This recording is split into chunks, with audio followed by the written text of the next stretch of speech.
多嘅朋友或者學生啦，其實佢學咗呢個方法之後咧，都做到咧再細啲咧、緊緻啲，同埋係有一個脹卜卜嘅感覺。其實因為人咧面細咧唔係一定係好㗎。如果咧面瘦，但係咧係冇立體感咧，其實咧係有啲位置咧凹陷咗咧，其實係會好顯露嘅。咁所以咧，大家咧今日學咗呢個方法咧，可以咧每日洗面嘅時候咧，可以咧跟住呢個方法咧做到咧蘋果肌呢啲咧位置咧係會有脹卜卜膨脹嘅感覺嘅。咁首先我用 NAPC 咧就噴濕咗呢塊面先，咁然後咧就加呢一個Lumi Spa Gel 啦。咁注意咧個份量咧，起碼咧要 cover 中間嘅呢一個圓圈啦。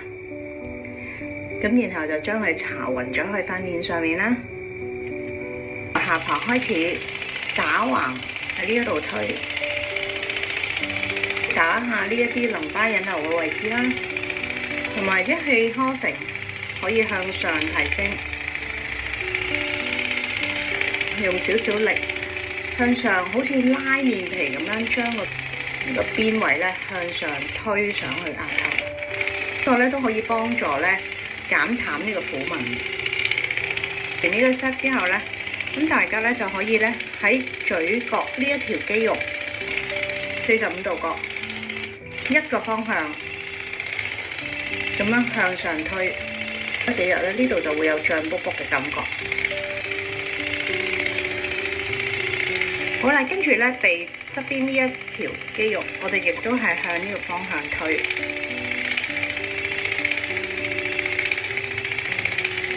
然後咧，我哋就做眼眉上面呢一條肌肉，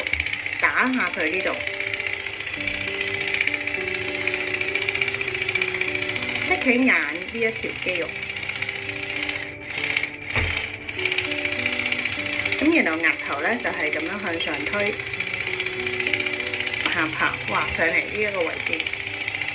鼻就最多污垢，大家可以用2隻手喺鼻夾住，咁樣咧可以打造一個咧高啲同埋尖啲嘅鼻，同埋咁有眼袋嘅朋友咧，可以咧用 Lumi Spa 嘅時候咧向上去推下，多啲去按摩下呢個位置，